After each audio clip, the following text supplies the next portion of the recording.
Siamo arrivati. Siamo completamente fuori orario, però ci sono Francesca e Giuseppe, sono due miei amici dentro. Adesso vediamo se mi sentono. Permesso. Sì, un attimo. Grazie. Ciao Buonasera. Francesca, scusami, siamo completamente fuori orario. Possiamo? Certo, prego. Anna, una mia amica, è venuta a Piacere, Cermania. Francesco. Entriamo? Prego, signor, accomodate. Non ci sono problemi. Completamente fuori orario. Non fa niente. Ci vediamo un'occhiata. Come foste a casa vostra. Grazie mille, grazie, sei molto gentile.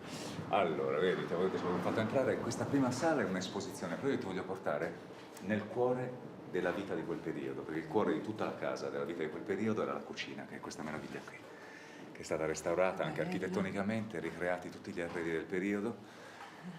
Questo è il luogo più tiepido, no? Dove tutta la famiglia si riuniva perché c'era più caldo. Si riunivano, qua si accendeva il fuoco e si chiacchierava, si parlava. E proprio di qui partivano poi, grazie alla fantasia della Tere, da tutte le sue storie che erano ambientate in luoghi simili. Il che è incredibile se ci pensi, perché all'epoca la donna non era come adesso che ha una sua autonomia, una sua indipendenza. All'epoca la donna doveva affrancarsi da situazioni familiari difficili. Pensa che era la fine dell'Ottocento e inizio del Novecento, in Sardegna, dove c'era sì una forma di matriarcato, però era difficile. E lei aveva la quinta elementare, aveva una biblioteca fornita e si era creata una sua cultura, capisci? Quindi era ancora più encomiabile. Ha ricevuto il Nobel nel 26 ed era straordinario che una donna ricevesse nel 26 il premio Nobel. Era una cosa veramente fenomenale anche per tutta l'Italia, non solo per la Sardegna. E quindi è andata a ritirare il Nobel? Sì, nel 27 è andata. Il cortile, vedi il pozzo laggiù, e da qua, da questa porticina, entriamo direttamente nel giardino. Tu sai che io ho letto Cosima, no? Il suo romanzo autobiografico. Ed è, non so, proprio così come me lo immaginavo. Sì, è vero. Emozionante. E guarda che paesaggi che doveva avere quando non c'erano le case davanti. Sì, perché qui era tutto libero prima. Guarda, non ho portato la telecamera. Ah, torniamo, non c'è problema. È bella, eh? Sarebbe bello qua avere la piccola Cosima, la bambina che entra e gira nel cortile con la finestra murata. Quale? Forse era quella lì? Forse sì. Quella era la sua camera da letto. Sì, adesso andiamo a visitare il resto della casa. Sì, andiamo.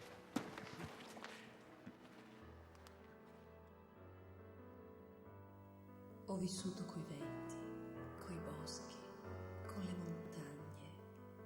Ho guardato per giorni, mesi ed anni il letto svolgersi delle nuvole sul cielo sardo. Ho mille e mille volte appoggiato la testa ai tronchi degli alberi, alle pietre, alle rocce, per ascoltare la voce delle foglie, ciò che dicevano gli uccelli, ciò che raccontava l'acqua corrente. Ho visto l'alba, il tramonto, il sorgere della luna nell'immensa solitudine delle montagne. Ho ascoltato i canti, le musiche tradizionali e le fiabe e i discorsi del popolo. E così si è formata la mia arte, come una canzone o un motivo che scorga spontaneo dalle labbra di un poeta primitivo.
So, das ist das Feuer, das letzte Feuer in Barbagia.